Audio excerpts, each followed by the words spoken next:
Waalaikumsalam warahmatullahi wabarakatuh. Kenapa Krisna nggak ada suaranya?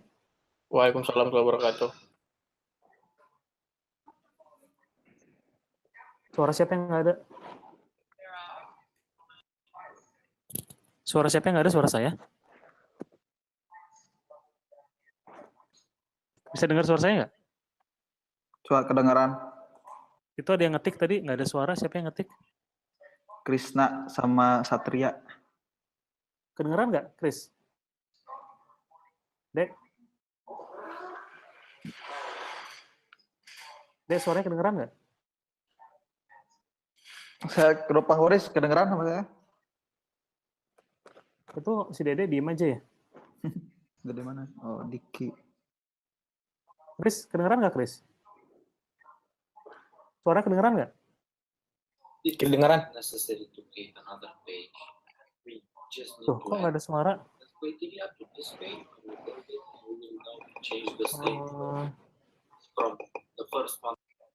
Yang lain bisa dengar kok.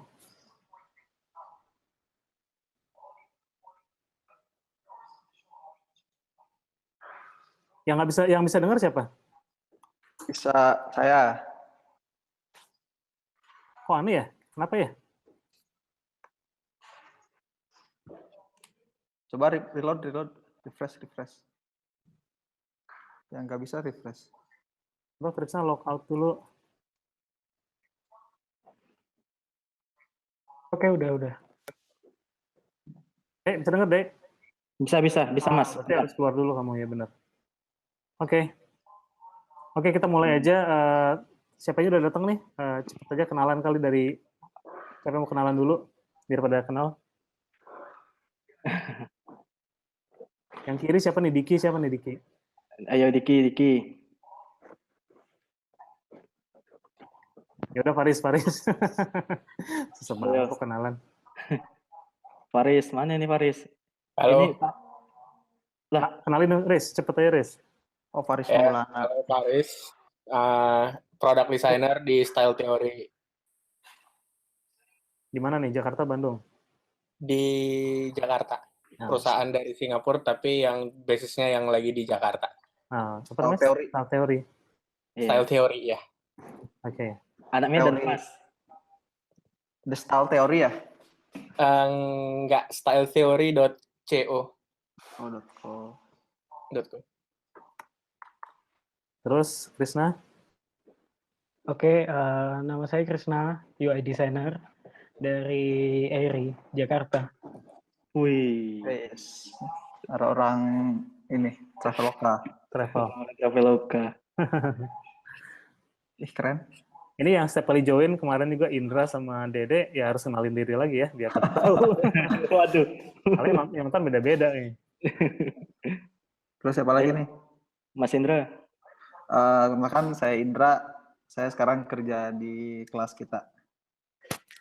Kelaskita.com. Ya. Ya, perkenalkan nama saya Dede Yusuf. Sekarang saya bekerja sebagai UI UX designer di tripsetera.com. Sama siapa tadi namanya? Krisna. Airi ya? Ya. Saya di Tripsetera, jadi kayak Airi juga. Asik. Tripsetera. Itu kaosnya kaos Google Developer Group Singapura tuh. Tripsetera. Oh iya Mas, astaga nggak sadar. Aja kayaknya. Enggak, beneran nggak tahu. Oke, nanti sebelum Indra mulai, jadi Indra yang sekarang jadi ini dari bintang utamanya. Kenalan dia, saya Boris, sekarang jadi design lead di Grab di Singapura. Indra langsung aja, Indra. Jadi waktunya 5 menit kali ya. Cuma setengah jam, jadi mungkin presentasi 5-10 menit. Terus nanti 10 menitnya dibuka buat pertanyaan, habis itu kita wrap up 5 menit, jadi waktunya juga nggak lama-lama, 30 menit aja. Silakan, Indra. Mulai, Indra. 10 menit. Boleh share screen. Ada screen-nya ada nggak? Ya. Kelihatan nggak? Kelihatan. Kelihatan ya. Mas Faris kelihatan. Sebenarnya kan yang lain saya mute dulu ya, soalnya biar Indranya muncul layarnya di tengah. Oke. Assalamualaikum warahmatullahi wabarakatuh. Sebenarnya saya nggak terlalu expert dalam produk strategi, cuma apa sempat dari perkenal dulu ya. Awalnya saya dari back end sebenarnya, full time-nya dulu back end selama 5 tahun tuh back end, fokus di ngurusin sistem dan lain-lain.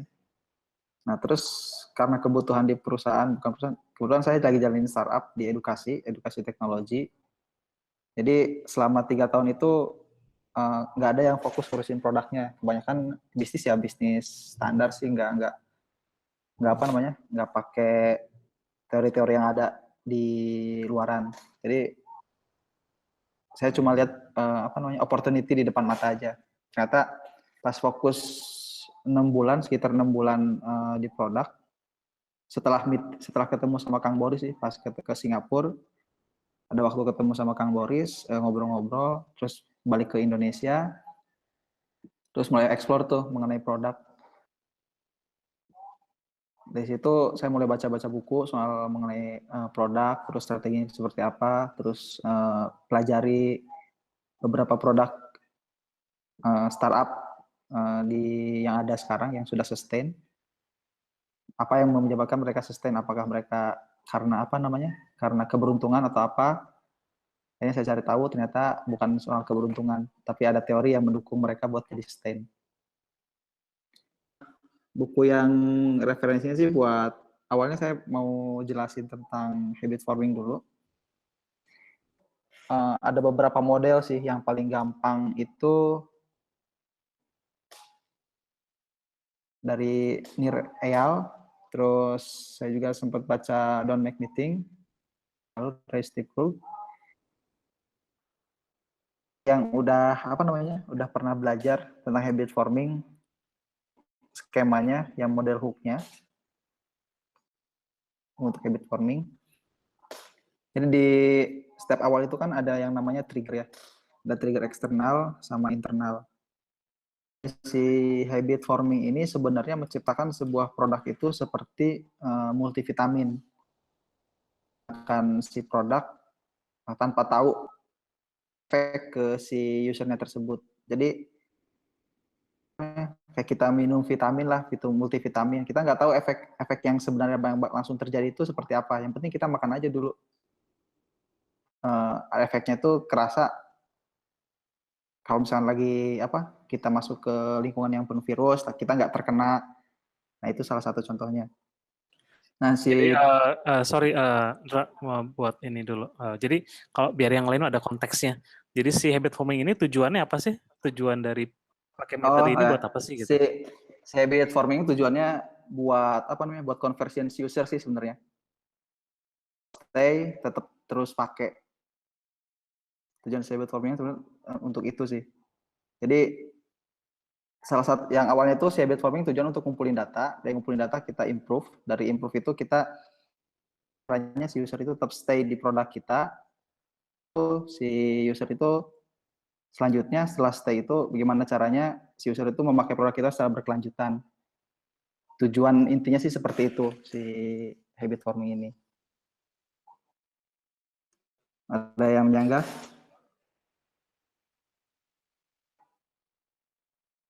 Ada yang menyanggah? Jadi maksudnya biar orang terus-terusan pakai gitu ya, balik lagi gitu. Ya, balik lagi. Terus ngasih value juga ke produknya kita kan. Oke, nanti mungkin Indra bisa cerita lebih detail gimana sih. Kalau biasanya kan kita bikin produk tuh mikirin features saja gitu ya. Product features, features-nya apa gitu kan, sampai 100 features. Nah ini gimana sih hubungannya dengan ini gitu? Mungkin bisa dijelasin nanti. Setelah teorinya dijelasin dikit ya. Untuk yang apa namanya? Ada trigger, action, variable reward sama investment. Ini ada terbagi dua, ada eksternal sama internal. Nah kalau eksternal itu biasanya kayak misalkan broadcast ads, terus blast email, button, kayak misalkan buat login sekarang, kayak banyak sih model-model untuk external trigger. Trigger itu kayak misalkan di atas kesadaran si user tersebut, kayak misalkan kita butuh install Traveloka buat booking hotel, dia bakal cari Traveloka dan install sendiri tanpa ada apa namanya dorongan dari advertising. Jadi dia inisiatif sendiri buat cari. Nah, itu salah satu internal triggernya. Terus dari situ masuk ke action. Nah, action ini lanjutan dari trigger sebenarnya.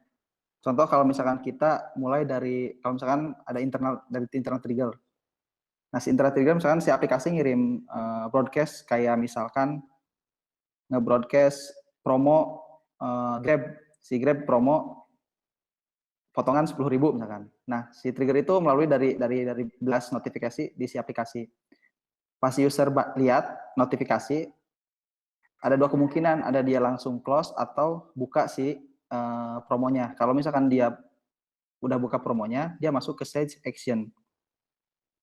Nah, pas udah masuk stage action itu, variable reward, apakah si promo itu bermanfaat bagi dia, punya value bagi dia. Kalau misalkan ada value, si user itu bakal pakai si promonya. Masuk ke variable reward. Cuman sebenarnya beberapa investment nggak cuma duit. Kayak misalkan investment buat sharing ke sosial media, promo nih pakai kodenya ini. Nah, itu salah satu variable investment. Jadi menginvestasikan waktunya untuk nge-share produk promo dari si Grab tersebut. Kalau misalkan model hooked, contoh sederhananya. Ini kalau yang mau tanya di sini ada Faris, Krisna sama Dede, tanya silakan aja ya. Ada yang ditanyain? Untuk contoh simpelnya sebenarnya seperti itu. Kalau misalkan diekspor lebih banyak, pembahasannya bakal banyak sih. Kalau yang kemarin dibilang kan kita mau ambil case tadi, kata kemarin Indra bilang ya. Uber sama Amazon, itu di mana tuh contohnya tuh kalau Uber Terus sama Amazon? untuk habit forming. Terus dari habit forming itu kan kita bakal nyiptain yang namanya network effect kan. Jadi ada yang bilang if you startup that have network effect, you need to rethink your strategy. Ya sebenarnya network effect ini sangat berguna sebenarnya buat mendukung si perusahaan itu jadi sustain. Nanti saya kasih link referensinya sih di slide share. Ini ada contoh buat Amazon. Ini salah satu bentuk network effect dari si Amazon. Dibuletin more cash flow. Nah, si more cash Bisa flow di ini itu nggak, sorry Andra, bisa di full screen nggak? Soalnya tadi nggak kecil gitu, nggak kelihatan.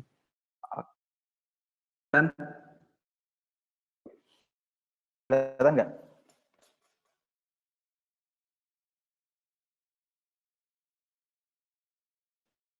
Kelihatan nggak? Enggak.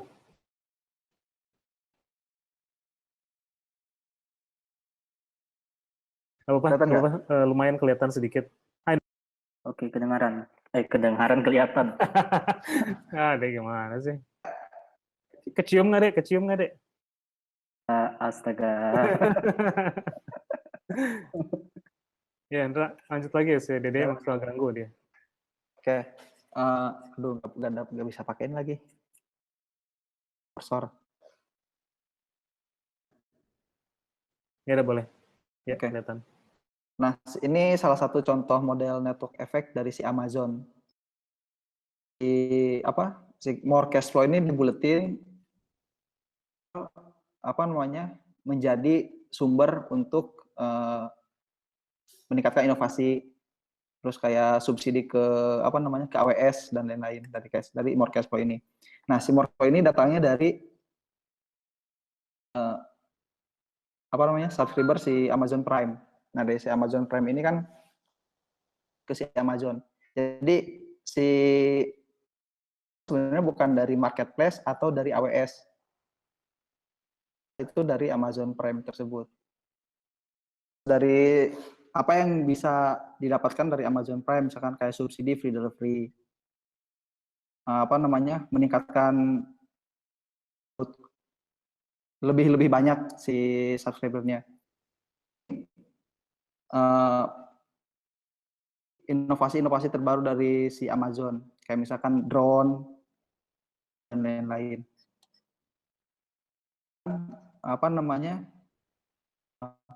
Harganya lumayan rendah, kayak jadi si Amazon nggak ngambil untung dari si marketplace, tapi dari sini bisa ngesubsidi supaya si barangnya lebih terjangkau. Terus masuk press ini sama apa namanya, dari harga yang ditawarkan lebih rendah itu akan muncul banyak penjual.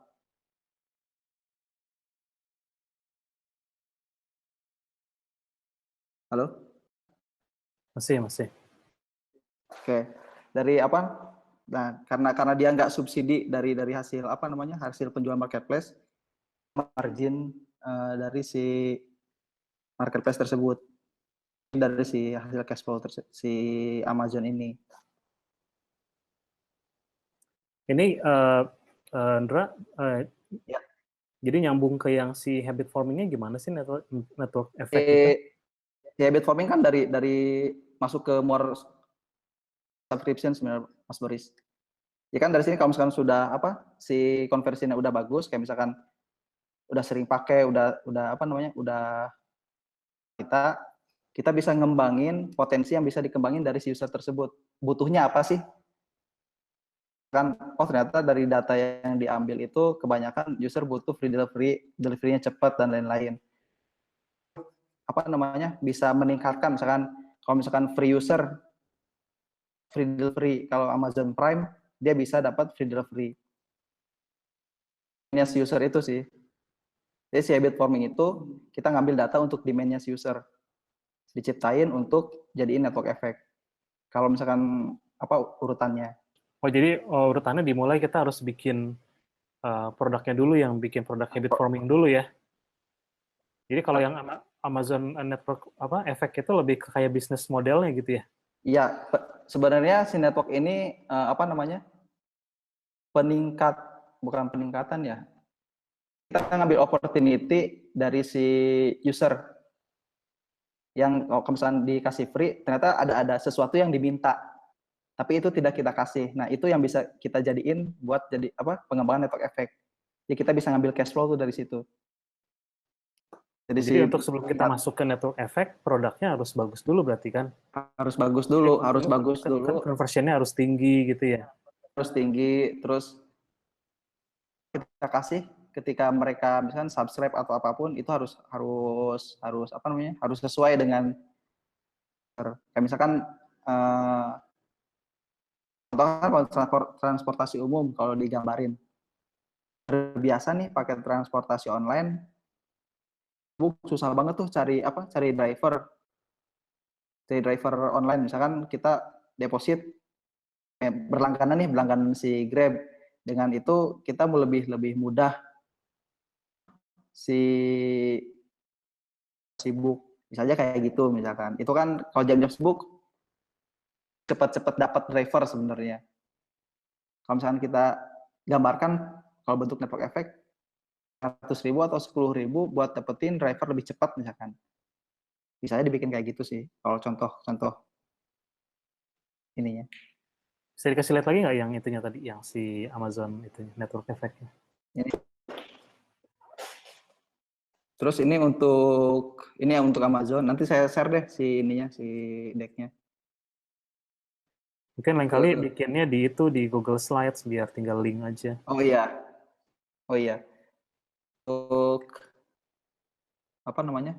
Untuk case tadi untuk Uber kelihatan nggak? 1 menit lagi ya. Presentasinya 1 menit lagi. Si Uber ini sih versinya, mereka tuh finalnya ada versi 42 kalau nggak salah. Jadi masing ada si network efeknya nggak secara global, tapi bertahap. Dari mulai masuk ke regional, dia bikin network efeknya, terus dari situ kembangin lagi network efeknya nggak final.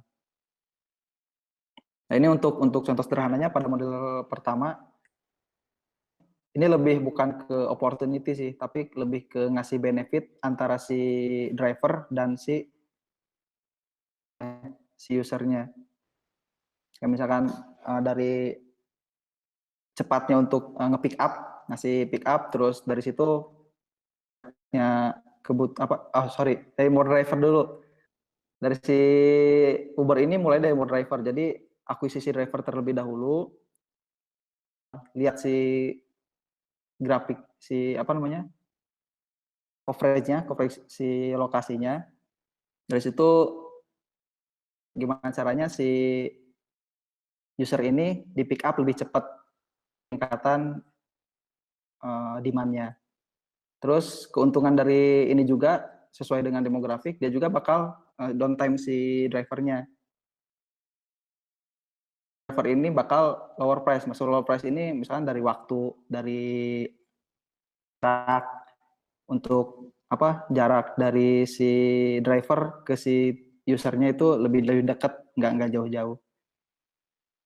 Ke more demand, terus tambahin lagi drivernya, lagi si demografik si lokasinya itu kecapai si network effect versi 1 ini ke bentuknya yang kedua, ketiga ini sih. Belum ke load.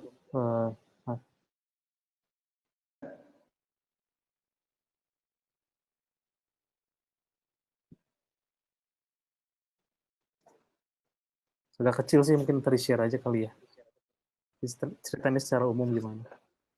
Nah, intinya sih si Uber ini nerapin network effect awalnya itu dari driver dulu. Peningkatan driver di sebuah lokasi atau di sebuah area, dari sebuah area itu akuisisi banyak driver, dia bakal memetakan si driver tersebut beberapa lokasi. Misalkan driver ini kebanyakan bakal nongkrong di sini, si driver ini bakal standby di sini dan lain-lain. Nah, dari situ pemetaan itu untuk mempercepat pick up user dan waktu nunggunya si driver. Di situ masuk ke lower price. Dari lower price itu karena drivernya sih sebenarnya. Jadi dia untuk ngeluarin biaya bensin, meluangkan waktu untuk dari start point sampai ke pick up itu lebih singkat. More demand karena Sorry, waktunya udah habis, jadi mungkin bisa ini aja dikasih kesimpulan gimana, terus kita masuk ke tanya jawab. Oke. Dari yang tadi saya bahas itu kan kayak saya awal-awal itu kan nggak mikirin si strategi, yang penting saya bikin produknya, terus bikin fitur yang bisa nge-resolve permasalahan si user, lalu mulai jualan. Ternyata di belakang itu ada yang namanya kan forming. Jadi kita bikin produk yang kita bikin itu sesuai target user, dan si user pun pakai produk kita kayak vitamin, kayak misalkan dia tiap pagi buka produk saya atau buka Facebook lah, pagi-pagi buka Facebook, terus lihat notifikasi, lihat komen, ngasih komen dan lain-lain. Nah, dari situ kita nyiptain buat sustain. Misalkan kalau posisi kita startup bootstrap nih, kita nggak bisa harus manfaatin dari investment kan. Kita harus benerin cash flow-nya di dalam si produk tersebut. Nah, buat nyiptain si produk itu ada beberapa metode sebenarnya. Contoh kecilnya kayak Atlassian sama Basecamp. Network effect. Jadi ada versi free dan berbayarnya apa sih yang bakal dikasih. Kalau Atlassian yang free-nya, kalau langganan Bitbucket, apa yang free didapat sama si user dan berbayarnya sama si user startup bootstrap. Kalau untuk yang diinvest sama venture capital itu bisa ningkatin value juga sih, valuasi si korporasinya. Si perusahaan startup tersebut bisa hidup dari si cash flow tersebut, dari hasil dari network effect, implementasi network effect. Oke. Oh, jadi ini mungkin kalau misalnya ada yang salah, benerin aja nih, Indra. Jadi kalau habit forming itu di awal kita harus pastiin produknya itu orang bakal kayak addicted gitu ya. Ya, harus addict dulu. Addict gitu sama produknya. Terus tapi addict aja nggak cukup buat terutama startups gitu kan ya. Jadi harus harus bisa sustain secara finansial juga. Jadi kalau lihat ambil contoh yang Amazon, dia cari dengan memetakan pakai network effect, dia bisa tahu kira-kira bisa di bagian mana bisa kasih cash flow gitu ya, sehingga bisa buat bantu kayak riset, bisa bantu buat yang lain gitu kan. Iya. Oke. Ini yang di sini boleh tanya, silakan. Saya ambil lihat yang di YouTube kalau ada pertanyaan. Yang di sini mungkin bisa tanya dulu. Silakan di unmute terus tanya Indra.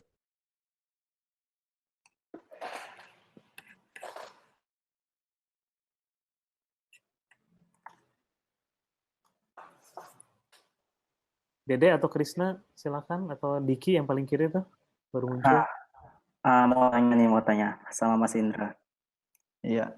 Nah, sebelumnya saya OOT dulu ya. Kelas kita itu udah berapa lama berdiri, Mas? Kalau kelas kita dari 2012. 2012 ya. Dari 2012. Sebenarnya gini Mas, si kelas kita ini bukan apa? Kayak kalau misalnya ruang guru kan dia bikin bikin startup ya. Yeah. Kalau kelas kita awalnya itu dari apa? Kayak kepedulian sosial sebenarnya, gerakan sosial saya dan teman bikin platform gimana caranya saya yang kuliah di swasta bisa belajar, bisa nikmati materi teman-teman yang di kampus ITB, UI dan lain-lain. Soalnya kan ada ketimpangan materi sebenarnya di situ. Ketika saya kuliah di Unicom, teman di ITB ketika diskusi jomplang sekali materi yang didapat. Nah, dari situ kita buat konsepnya itu social collaborative learning. Jadi satu kelas itu bisa bareng-bareng kolaborasi kontennya. Oke. Nah, terus setelah itu jalan iseng-iseng sih nggak terlalu tertarik ke dunia startup sebenarnya.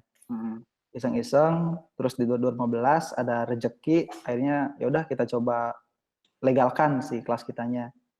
Akhirnya kita ya udah bikin legalitas, mulai full time 2015 sampai sekarang. Dari situ saya cuma lihat karena saya basicnya engineer ya, bukan orang bisnis atau bukan orang marketing, jadi ya udah bikin fitur yang sesuai kebutuhan user. Kita penuhi kebutuhan usernya, dari situ baru saya ambil opportunity-nya. Dari situ mulai jadi cash flow, kayak perusahaan saya sewakan LMS-nya, Learning Management System, ke lembaga-lembaga. Dari situ saya dapat cash flow untuk si perusahaan tersebut. Dari situ mulai hidup, mulai berkembang si kelas kitanya. Nah, tapi ternyata strategi yang saya pakai itu salah, nggak berkelanjutan. Jadi nggak ketika si lembaga itu udah nggak butuh, ya udah lepas. Jadi nggak berkelanjutan. Jadi ada di satu titik si lembaga itu bakal hengkang dari platform saya. Nah, itu baru saya belajar yang namanya habit forming. Kenapa sih kayak Instagram, kayak si Facebook, Twitter bisa banyak conversion si usernya? Ternyata ada strategi yang mereka pakai. Oke. Kayak misalkan kalau perhatiin Twitter, sekarang kan ada highlight tuh. Iya, betul ya. Kan nggak ada highlight. Nah, itu sebenarnya buat salah satu trigger dari si Twitter buat mancing saya buat lihat top user Twitter. Itu sebenarnya saya nggak butuh tuh highlight gitu tuh. Tapi si Twitter maksain ngasih tahu, ini lagi nge-tweet, lagi nge-retweet dan lain-lain, lagi populer. Padahal saya nggak follow orang itu. Jadi awalnya kalau kita pakai habit forming ini, kita mancing user dulu ya. Kita mancing user dengan fitur-fitur kita yang gimana ya? Yang sebenarnya nggak semua user butuh, tapi kita pancing beberapa user biar masuk dulu. Setelah itu baru kita bisa kembangkan habit forming ini ya. Seperti itu nggak? Sebenarnya habit forming itu buat bikin produk kita benar-benar dipakai sih sebenarnya. Intinya gitu. Gitu ya. Jadi kalau misalkan awal-awal bangun produk, kalau misalkan diterapin habit forming dari awal udah bagus sih. Cara-cara narik usernya gimana, cara ningkatin user kayak gimana. Kalau pakai habit forming lebih enak. Beda lagi kalau misalkan kita nggak manfaatin habit forming, tapi kita manfaatin duit yang ada buat nge-advertising, itu terlalu overkill sih buat startup yang model-model saya kan. Benar. Yang dana terbatas, kita spend marketing, budget marketing yang terlalu gede, terlalu overkill. Jatuhnya bakal cepet mati si perusahaannya. Jadi habit forming itu buat bantu kayak startup bootstrap, terus startup yang udah berjalan. Kayak Mas Boris pernah bilang, leaky bucket-nya harus dicari dulu nih. Waktu diskusi tentang growth, diffusion of innovation. Nah, leaky bucket-nya dicari dulu nih. Nah, saya dari situ mulai cari, leaky bucket itu apa sih, misalkan buat nutupin tuh apa aja. ternyata bisa pakai model habit forming biar apa namanya conversionnya itu retensinya makin bagus. Oke. Jadi mungkin kalau yang biar ada konteksnya yang lain baru dengar tadi sebutan leaky bucket, mungkin topik lain bisa dibahas tentang growth hacking. Tapi kalau misalnya kita pengen growth hacking itu kan intinya kita salah satunya adalah pengen 10x gitu ya. Jadi misalnya kita punya user 1000, kita pengen usernya jadi 10.000 gitu. Nah, caranya biar kita mau pakai growth hacking ya harus di identify dulu kira-kira kita ada yang bocor nggak gitu. Sebutannya leaky bucket. Jadi kalau percuma kalau misalnya kita bawa embernya bocor, kita bawa sebanyak apapun nanti hilang terus airnya gitu kan. Nah, jadi kita harus cari si leaky bucket-nya dulu. Nah, makna bocornya di mana itu, Mas? Conversion biasanya, misalnya conversion. Oh, conversion. Nah, jadi misalnya kan kalau tadi yang dibilangin sama Indra tuh, ada yang habit forming. Ya. Di yang bagian action itu, Ya. itu berhubungan sama usability. Jadi kalau misalnya orang nggak bisa pakai produknya, ya dia berhenti, nggak bakal sampai satu cycle nggak bakal muter gitu. Iya. Jadi triggernya biasanya orang pasang advertising kan gede banget kan. Akhirnya orang download apps-nya, begitu pakai masuk ke action ya nggak ada yang pakai, susah makanya misalnya.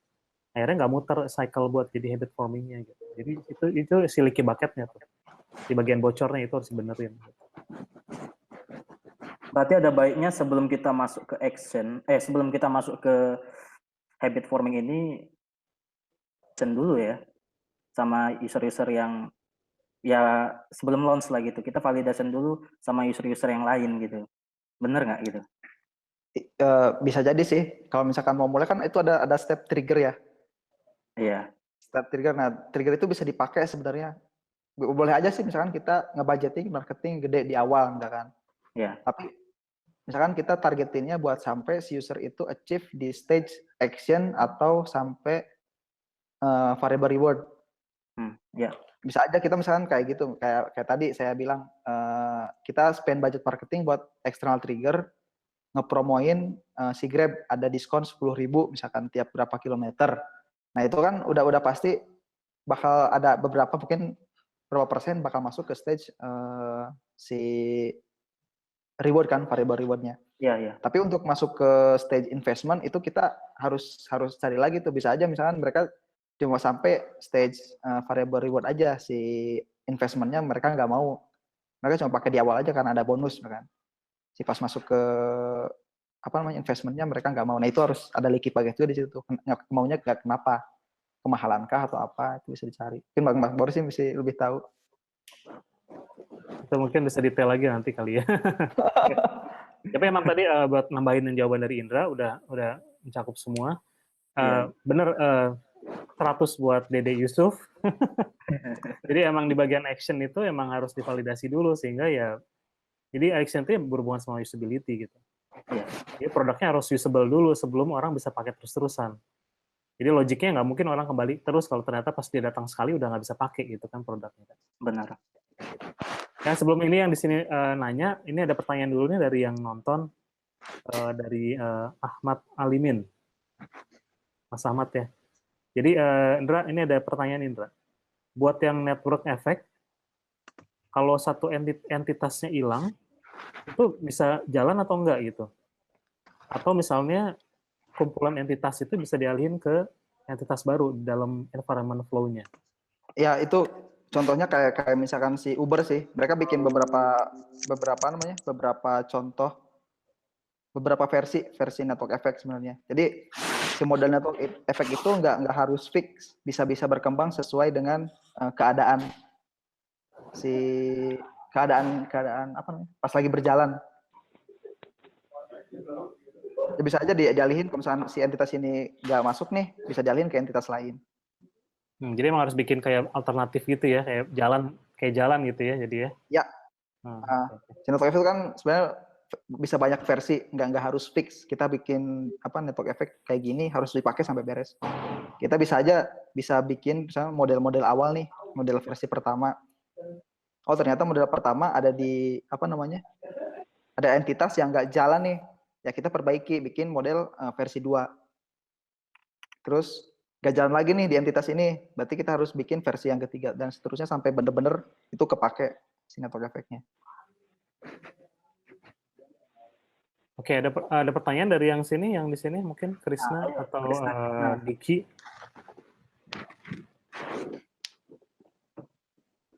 Ayo Diki, tanya Diki.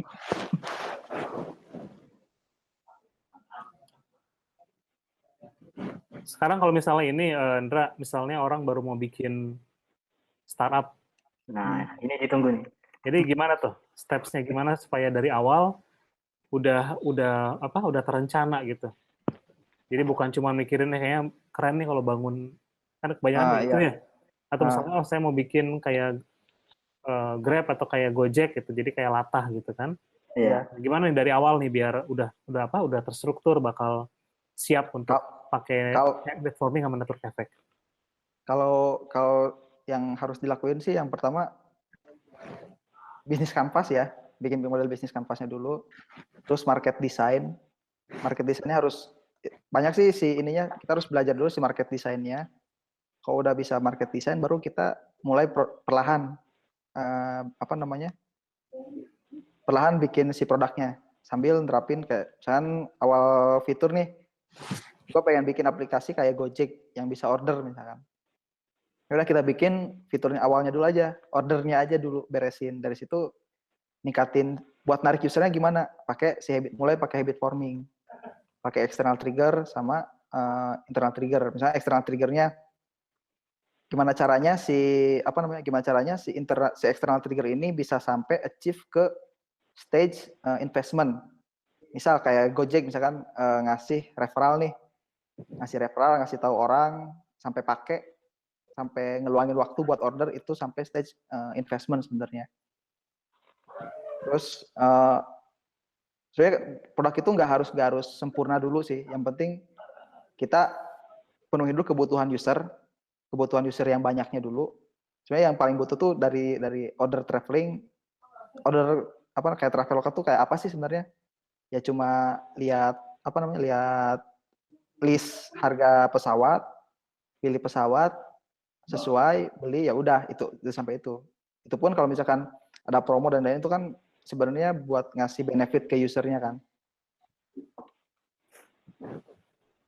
Jadi benefit ini juga sangat berpengaruh lah ya. Iya.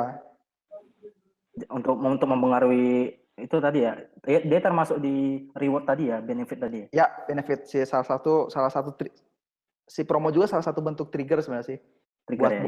Buat dorong orang masuk lagi ke aplikasi kita. Kayak misalkan saya udah lama nggak pakai Gojek, tiba-tiba si Gojek ngasih promo voucher makan senilai dulu tuh berapa ya? 400.000 kalau nggak salah. Ngasih voucher, jadi si Gojek ngedorong saya buat pakai fiturnya dia yang GoFood itu, padahal saya udah lama nggak pakai. Itu salah satu bentuk triggernya dari si GoFood sih, si Gojek. Udah tiap kali dia ngomong Gojek saya langsung sakit. Makanya Mas, GrabFood-nya dicepetin Mas. Ada anak saya perempuan saya katanya kenapa?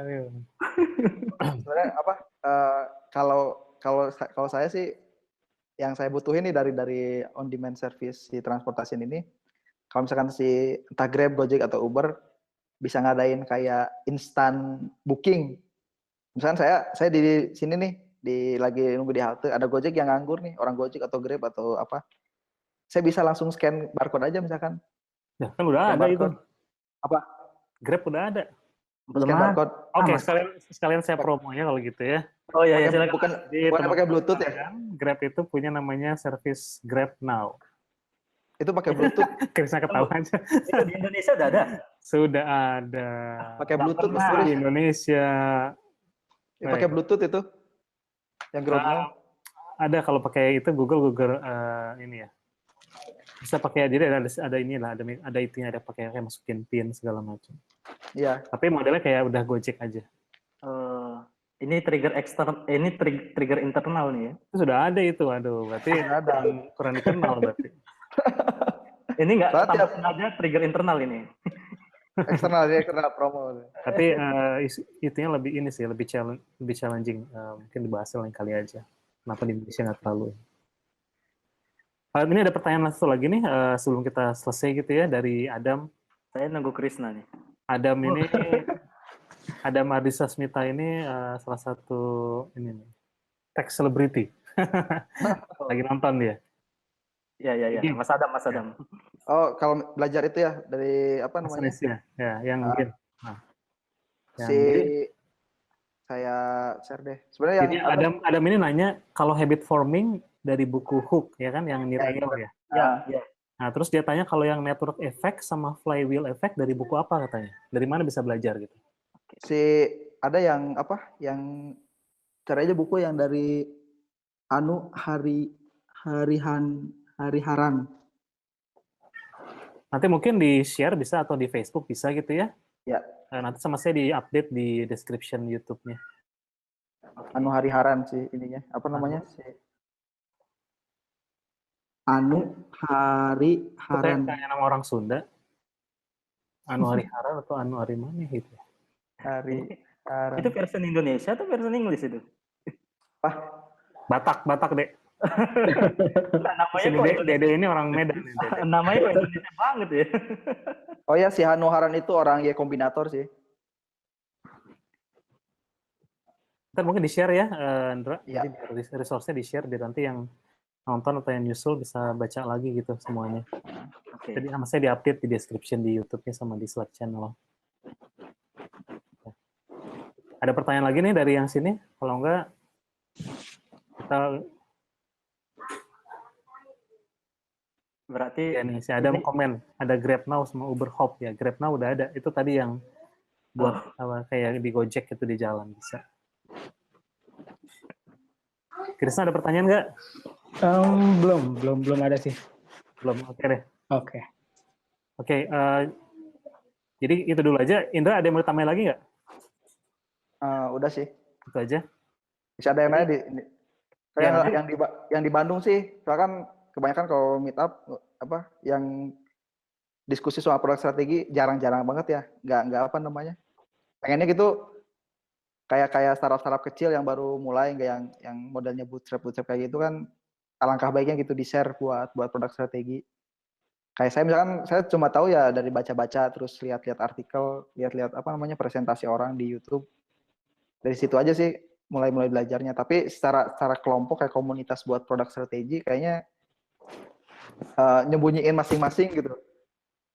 Kayak punya masing-masing nggak mau apa nge-share. Pengennya sih yuk bareng-bareng open mind gitu, jalan-jalan bareng atau apa. Dimulai itu sama kelas kita. Tapi di bawahnya di bawah UXID aja di Bandung kan.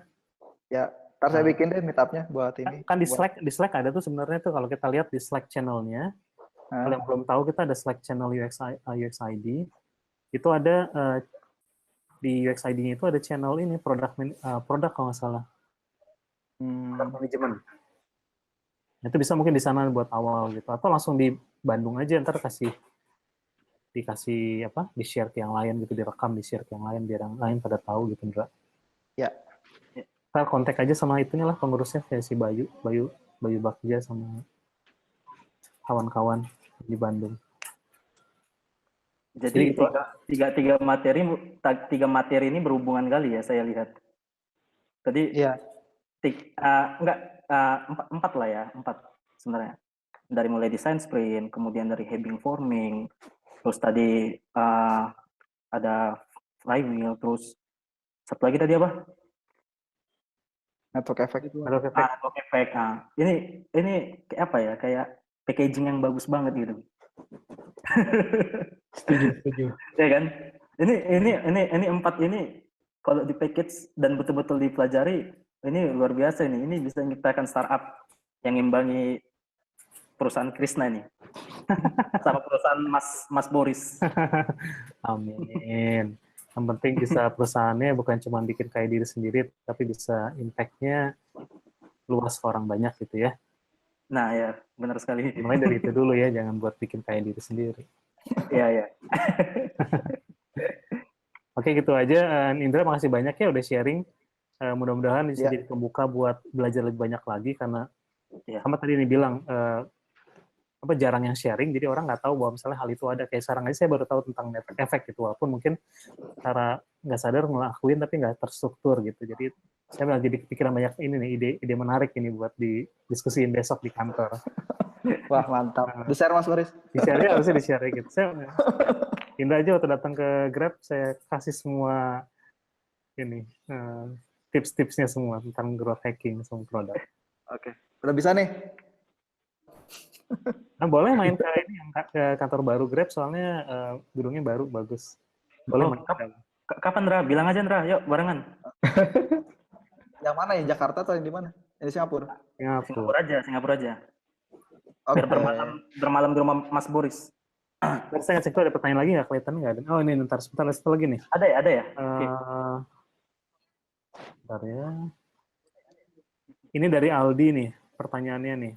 Katanya untuk nerapin habit forming, idealnya di fase apa?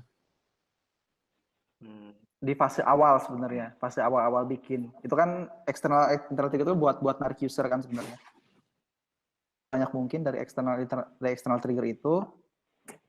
Setelah eksternalnya udah dapet, baru kita pelan-pelan masuk ke internal. Ini yang paling bagus sih. Internal ini bisa masuk ke stage sampai stage investment. Harap banget nih awal-awal bikin produk atau bikin fitur baru, itu buat bikin hook modelnya itu bagus banget. Ketimbang kita di tengah jalan baru kepikiran bikin hook model. Itu kayak bikin ngulang produk dari awal lagi, start dari awal lagi sih. Ada lagi nih, udah mulai banyak nih, kayak baru pada bangun kayaknya. Dari Ronald, tadi dari Aldi Ginanjar itu dari UXID Bandung. Ronald, saya lupa nih, sorry, lupa ingat Ronald. Dia bilang, apa produk bisa punya hook model yang banyak atau hanya satu aja? Gimana, Ndra? Kalau hook model itu kan udah pasti ya empat elemen itu sebenarnya. Jadi yang beda itu yang apa variabel yang apa?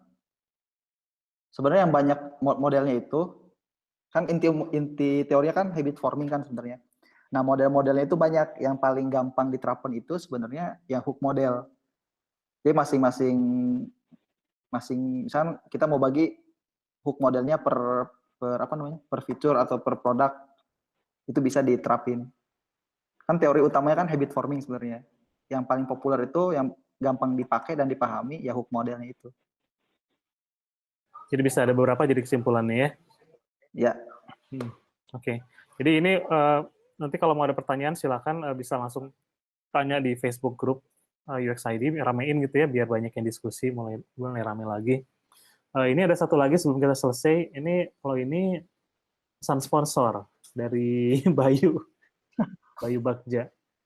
Jadi dia bilang nitip iklan buat UXID Bandung. Lagi ngumpulin volunteer buat 2018 ini, jadi kontak Bayu atau Daeng di Facebook message. Oke. Dapat hadiah apa nih Bayu? Atau Bayu nggak nulis lagi nih? Mungkin dapat voucher atau gitu ya. Terima kasih banyak ya. Itu di yang kiri Diki dari mana Diki nih? Belum kenalan nih Diki. Iya, nggak ada suara dari tadi Diki. Ini saya kenalkan aja langsung ya mungkin. Diki, kenal? Kenal. Ini salah satu siswa di Purwokerto. Ya kan? Nah, kemarin ini dia mau ikut lomba. Kemudian saya coba bilang, kalau kamu mau ikut lomba LKS, coba kamu mulai atur strategi kamu, coba agak-agak dibaca dulu tentang desain sprint. Jadi awal mulai kenal sama dia, ya dari lomba itu gitu. Jadi sampai sekarang lah kita komunikasi sampai dia mau terjun ke dunia UX dan UI ini.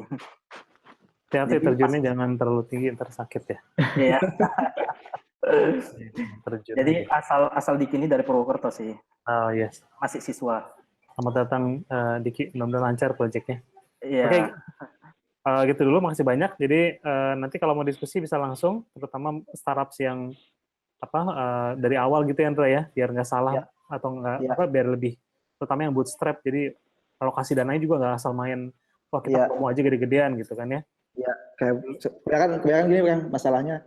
Yang startup baru itu kayak misalkan spend di gajinya terlalu gede atau apapun, sebenarnya kan itu masih bisa dialokasiin buat apa itu sebenarnya. Sebenarnya yang latahnya itu lebih ke apa ya, startup baru tuh kayak misalkan bermimpi kalau misalnya jadi founder itu gajinya gede, padahal kan kenyataannya kita bukan mikirin dari sisi finansialnya sebenarnya, tapi gimana caranya bikin si perusahaan itu sustain terus bisa profit dan lain-lain sih.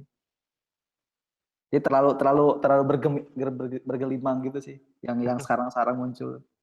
Ya kalau saya ini mungkin sebelum kita udahin, saya pengen share aja, emang perusahaan yang gede kayak misalnya sekarang saya Grab gitu, emang culture itunya apa ya, membuat impact buat orang tuh besar gitu. Jadi kayak Grab itu kan awalnya emang pengen bikin transport yang aman, karena awalnya di Malaysia dulu taksi gitu kurang aman. Jadi foundernya pengen bikin taksi yang aman sehingga orang bisa tetap aktivitas tinggi, bisa pulang malam, terutama perempuan, tapi aman gitu. Jadi itu mungkin yang harus dipikirin juga gitu ya oleh para founder, yang bukan cuman kayaknya keren banget sih lihat yang udah siapa gitu, punya segi dapat berapa segala macam gitu. Jadi niatnya harus dibenerin dulu. Ya Dek, denger tuh Dek. Iya Mas, iya Mas. Jadi kena terus ya kayaknya. Iya. Jadi sama dengan saya dari Medan soalnya. Jadi saudara kita. Saudara. Sekampung. Iya, sekampung. Oke, gitu dulu. Makasih banyak ya semuanya. Diki, Krisna, sama Indra terutama udah sharing sama Dede selalu jadi peserta setia.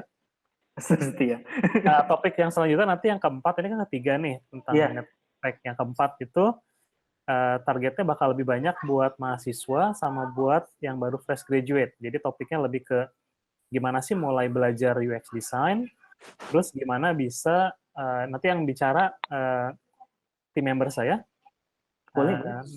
namanya Gita, dari dari Bandung. Dia bakal share gimana sih prosesnya, kayak mulai interviewnya segala macam. Dia nggak bakal share gimana saya galaknya gitu ya, tapi bakal share gimana sih prosesnya sehingga bisa paling nggak ngasih yang terbaik pas interview. Jadi mungkin nanti bisa dibantu juga teman-teman sebar nanti, terutama buat yang mahasiswa sama fresh graduate bakal lumayan insightful gitu. Gitu dulu ya. Iya Mas. Terima kasih banyak. Selamat istirahat. Insya Allah kita ketemu lagi di desain yang lainnya. Assalamualaikum warahmatullahi wabarakatuh. Waalaikumsalam warahmatullahi wabarakatuh.